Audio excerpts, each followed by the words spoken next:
पुरानी पेंशन पर प्रधानमंत्री की बैठक से पहले कर्मचारी संगठन में मतभेद, एआईडीईएफ का बहिष्कार, एनपीएस मंजूर नहीं। केंद्र एवं राज्यों के कर्मचारी संगठन पुरानी पेंशन बहाली के लिए लंबे समय से संघर्ष कर रहे हैं। इस बाबत रामलीला मैदान में कर्मचारियों की कई रैलियां हो चुकी हैं। जंतर मंतर पर विरोध प्रदर्शन किए गए हैं। कर्मचारी संगठनों ने कई बार प्रधानमंत्री से मिलने का आग्रह किया था। हालांकि पीएम मोदी खुद सार्वजनिक मंचों से ओपीएस बाबत अपनी राय दे चुके हैं। देश में पुरानी पेंशन लागू होगी या एनपीएस ही जारी रहेगी, इस पर अंतिम फैसले की घड़ी करीब आ गई है। शनिवार को प्रधानमंत्री नरेंद्र मोदी स्टाफ साइड की राष्ट्रीय परिषद जेसीएम के प्रतिनिधियों से बातचीत करेंगे। यह बैठक पीएम आवास पर बुलाई गई है। इस बैठक से पहले जेसीएम के सदस्यों के बीच तालमेल का अभाव साफ नजर आ रहा है। रेलवे के बाद केंद्र में दूसरे सबसे बड़े कर्मचारी संगठन अखिल भारतीय रक्षा कर्मचारी महासंघ एआईडीएफ ने प्रधानमंत्री की इस बैठक का बहिष्कार कर दिया है। एआईडीएफ के पदाधिकारियों का कहना है कि उन्हें ओपीएस के अलावा कुछ भी मंजूर नहीं है। केंद्र सरकार संसद में कह चुकी है कि पुरानी पेंशन योजना उसके विचाराधीन नहीं है। बजट पेश करने के दौरान वित्त मंत्री निर्मला सीतारमण ने ओपीएस का जिक्र तक नहीं किया। केंद्रीय कर्मियों के एक बड़े संगठन confederation of central government employees and workers के महासचिव एसबी यादव ने बताया, पीएम की बैठक से पहले हमारा स्टैंड क्लियर है। सरकारी कर्मचारियों को ओपीएस ही चाहिए। एनपीएस में संशोधन किसी भी सूरत में स्वीकार नहीं करेंगे।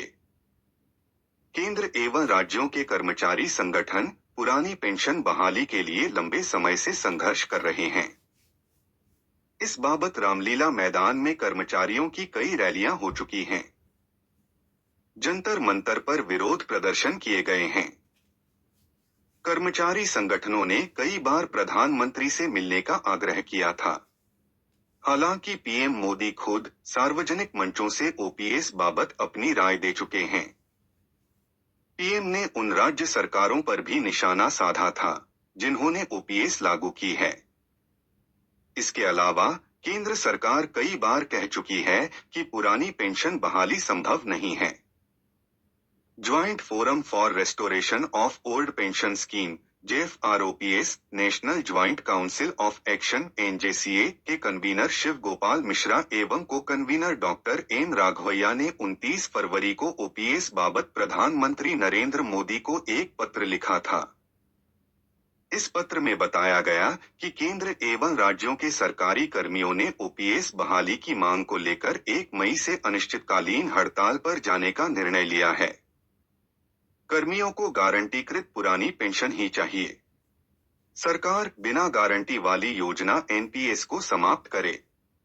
जेएफआरओपीएस ने अपने पत्र में प्रधानमंत्री मोदी को 10 अगस्त 2023 को भेजे ज्ञापन का हवाला देते हुए कहा है, कर्मियों को विश्वास है कि सरकार एनपीएस को खत्म करने और सीसीएस पेंशन नियम 1972 अब 2021 के तहत गारंटीकृत पुरानी पेंशन व्यवस्था बहाल करेगी। जेएफआरओपीएस ने प्रधानमंत्री मोदी से मिलने का समय मांगा था। हालांकि बाद में केंद्र सरकार के इस आग्रह पर कि वित्त मंत्रालय की कमेटी को कुछ वक्त दे दिया जाए, कर्मचारी संगठनों ने राष्ट्रव्यापी हड़ताल वापस ले ली थी। अखिल भारतीय रक्षा कर्मचारी महासंघ एआईडीएफ के महासचिव सी श्री कुमार के मुताबिक उनका संगठन प्रधानमंत्री के साथ होने वाली बैठक में हिस्सा नहीं लेगा। वजह बैठक में ओपीएस पर नहीं बल्कि एनपीएस पर ही बातचीत होगी।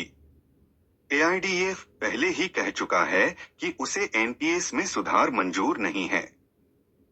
कर्मचारियों को ओपीएस ही चाहिए।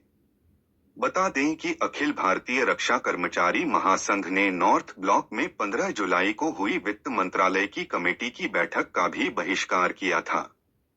वित्त मंत्रालय ने पुरानी पेंशन पर बातचीत करने के लिए staff side national council JCM के प्रतिनिधियों की बैठक बुलाई थी। इस बैठक में भी एनपीएस पर बातचीत हुई थी।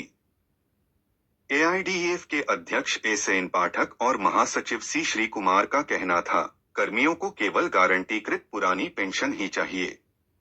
उन्हें एनपीएस में सुधार मंजूर नहीं है।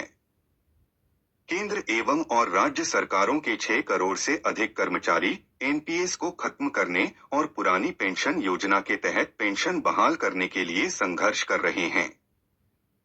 मोदी सरकार ने एनपीएस में सुधार की सिफारिश के लिए वित्त सचिव की अध्यक्षता में एक उच्च स्तरीय समिति का गठन किया था। एआईडीएफ के कर्मचारी पक्ष ने राष्ट्रीय परिषद जेसीएम और वित्त मंत्रालय की समिति को ज्ञापन सौंपकर एनपीएस में किसी भी तरह के सुधार की बात को खारिज कर दिया था। अब एआईडीएफ ने पीएम मोदी की बैठक का भी बहिष्कार कर दिया है। केंद्र सरकार के एक बड़े कर्मचारी संगठन confederation of central government employees and workers ने 15 जुलाई की बैठक से पहले जेसीएम के सचिव शिव गोपाल मिश्रा को पत्र लिखकर सूचित कर दिया था कि कर्मियों को ओपीएस से कम कुछ भी मंजूर नहीं है। वे एनपीएस की समाप्ति और गारंटीकृत ओपीएस की बहाली चाहते हैं। कॉन्फेडरेशन के महासचिव एसबी यादव कहते हैं, ओपीएस में पेंशन की गारंटी है। कर्मचारी को 1 रुपया दिए बिना ही यह सुविधा मिलती है। हालांकि कॉन्फेडरेशन के 2 सदस्य प्रधानमंत्री के साथ होने जा रही बैठक में शिरकत करेंगे, मगर हमारा एजेंडा क्लियर है। एनपीएस में सुधार पर कोई बातचीत नहीं होगी। कर्मचारियों को केवल गारंटीकृत पेंशन ही चाहिए। कॉन्फेडरेशन ने 19 जुलाई को लंबित मांगों को लेकर देश भर में विरोध प्रदर्शन किया था। कर्मियों की मांगों में पुरानी पेंशन बहाली, 8वें वेतन आयोग का गठन, केंद्र सरकार में खाली पड़े 10 से 12 लाख पदों को भरना, 18 माह के डीए का एरियर जारी करना, रेस्टोरेशन कम्यूटेशन ऑफ पेंशन की अवधि को 15 वर्ष से घटाकर 12 वर्ष करना, अनुकंपा नियुक्ति पर लगी 5% की सीमा को खत्म करना व आउटसोर्स एवं अनुबंध आधारित नियुक्तियों पर रोक लगाना आदि शामिल थी। बतौर बीएस यादव, आज भी कॉन्फेडरेशन अपनी मांगों पर कायम है। पीएम के साथ होने वाली बैठक में भी कॉन्फेडरेशन उक्त सभी मुद्दे रखेगा। National mission for old pension scheme Bharat के राष्ट्रीय अध्यक्ष डॉक्टर मनजीत सिंह पटेल ने प्रधानमंत्री की बैठक को लेकर कहा, ज्वाइंट कंसल्टेटिव मशीनरी जेसीएम केंद्र सरकार के विभागों के प्रतिनिधियों से मिलकर बनती है। केंद्रीय कर्मियों का जब भी कोई ऐसा मुद्दा होता है जो गतिरोध उत्पन्न करता है, तो सरकार इसी प्रतिनिधिमंडल से बात करती है। इसके स्टैंडिंग कमेटी में केवल 12 लोग हैं जो सरकार से बातचीत करते हैं। मुद्दा कोई भी हो, अगर वह केंद्रीय कर्मियों से जुड़ा है तो सरकार बातचीत इसी से करती है। इसी आधार पर राज्यों को सरकारें भी अपने अपने राज्यों की मान्यता प्राप्त संगठनों से बातचीत करती हैं। पुरानी पेंशन के मुद्दे पर इसीलिए सरकार किसी राज्य के कर्मचारी संगठन को आमंत्रित नहीं करती। चूंकि रेलवे सबसे बड़ा केंद्रीय सेक्टर है, इसलिए हमेशा रेलवे के प्रतिनिधि ही इन बैठकों में अहम किरदार होते हैं। खैर, जो भी हो, हमारा आंदोलन आज सफलता के करीब है। हमें उम्मीद है प्रधानमंत्री मोदी एनपीएस को ओपीएस में कन्वर्ट करने का बड़ा और ऐतिहासिक फैसला जरूर लेंगे। मिलते हैं अगले वीडियो में, तब तक के लिए जय हिंद।